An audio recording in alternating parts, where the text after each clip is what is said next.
think that through the influx of the continued influx of the undocumented worker in American society, do you think that they are going to face the same historical issues as Chicanas and Chicanos face in American society? Why or why not? And what can be done to fend this off or to ameliorate this problem? Because is it going to continue? Are we going to say, is the new generation going to face the same struggle that we try to take on related to identity? As a fellow undocumented immigrant, I am a resident now, but I immigrated from Guanajuato, Mexico. I faced the struggles of the 1960s, if not harder than if someone would have been, because it's not as blunt. It's not, racism is not in your face. It's a passive elbow that is within our organizations. I see it in Adams County, District 14, the school that I graduated from. It is there, it has been there, and it hasn't changed.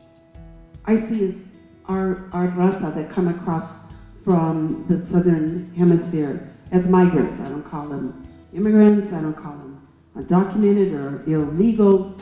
To me, we're migrant people. We've always migrated around and continue to do that. And I agree that it is very subtle, but the sadness I have is our own people here who went through this incredible, horrific discrimination and inequality practice the same on Mexicano and South Americans. Undocumented individuals in this country live in fear every day. As Chicanos, we don't face that. Our family members aren't going to be deported. We don't ever have to worry about that. We fall back on the fact that we're citizens and we have rights. And my generation that went through the Chicano movement understands that very well. My father's generation didn't understand that. My grandparents didn't understand that. May the Creator bless you for being in that school system. I visited that school system because that superintendent is from San Luis. And he handed me an OCR report. I'll tell you, hermana, it took me about a week to get through that report, and I cried. Because as an educator, when I'm not doing land grant work, my passion is working with kids, the most vulnerable in our community. And when I read that OCR report, that took OCR 5 years to get to, and you read about the kindergartner who is Spanish speaking and has an incident in the playground, and he gets no help. A kindergartner. When you talk about what they did to some of those parents and the comments that those teachers and those principals would make, still in this day and age, I cried. It took me a week to get through that darn stinking report. And it was hard to believe again that it's still happening.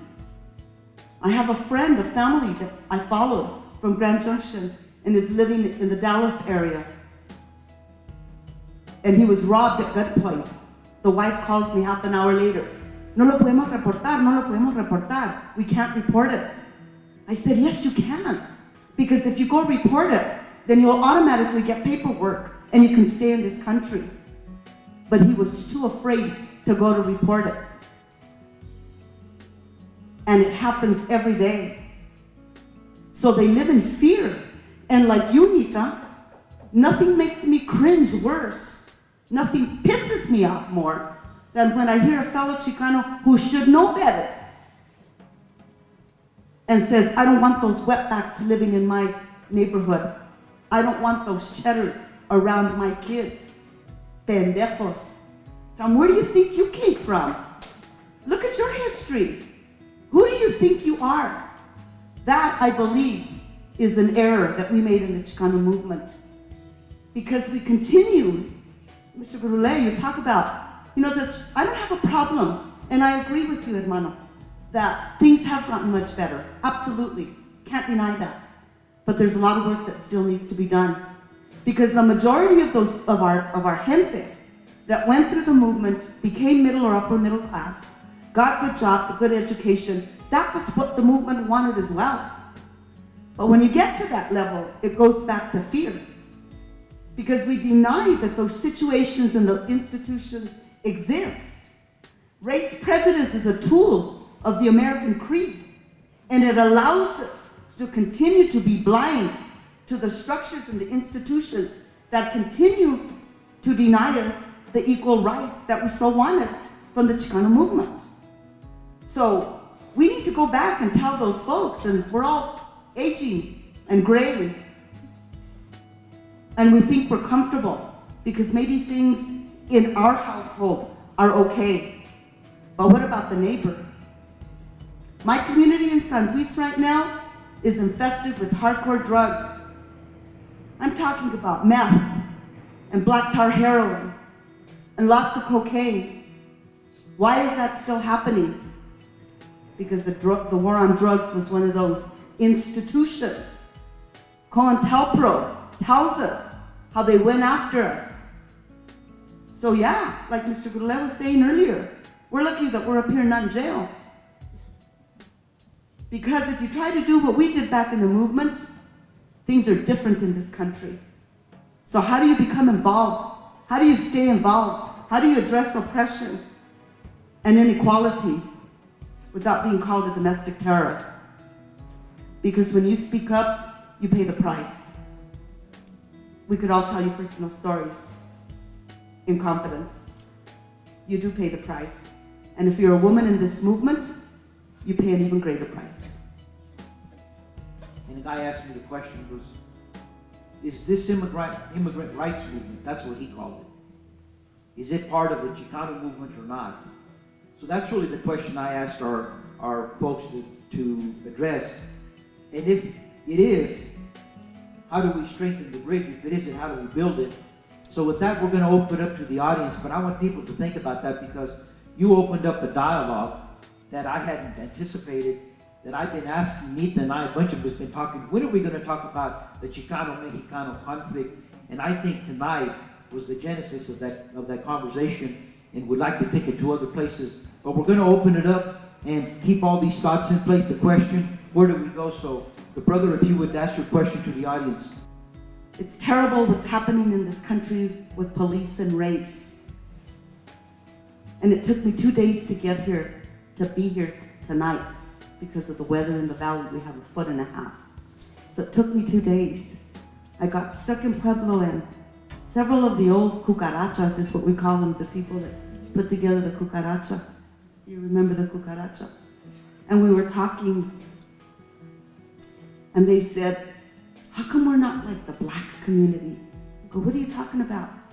You know, they murdered the young Jaques in Rocky Ford, and we've heard very little. They murdered him. They murdered young Jaques in Rocky Ford, shot him in the back, and probably half of you in this room don't even know about it. And the cop that did that got his bond lowered and is now out. Why? I wanted to end with this. And I think I said this once, Cease is here, and she's part of a group of boomers who talk about what we do now that we retire. First of all, I never knew about retirement. Nonprofit world, you don't retire, because you can. But the other piece is that, that while I agree young people are going to be that next wave, they cannot be the next wave activists if we are not there with them. See, I don't believe in separating generations. I think we need to march and act and organize hand in hand. What made a difference in the Chicano movement, for me personally, and I know for my siblings, we had my mother, my father, our uncles, our aunts, our grandma. We had all of us marching together. So let's not buy into separating this out, either by generation or about where we come from, but that we need to organize, not just talk the talk, but do the action. I want to say I was just honored again for being here with such great leaders that I remember the day we got leaders sitting over there that taught me and gave me things that I hang on in my life today as a professor. I want to thank you for coming and being a part of this, because it's hopeful. There's hope that, in fact, with all of us together, we can make the change that we're destined to make. There's no question about that, but we do have to do hard work. Without sounding esoteric, Martin Luther King was asked one time, why should you love your enemy? Think about that. Why should you love your enemy? You don't hate your enemy. You hate what they do. And you try to counsel them and work with them. But you don't hate people, because when you hate people, you stoop down to what they did to you, and you become your own enemy. I learned that from working with Cesar Chavez in the non-violent part of the movement.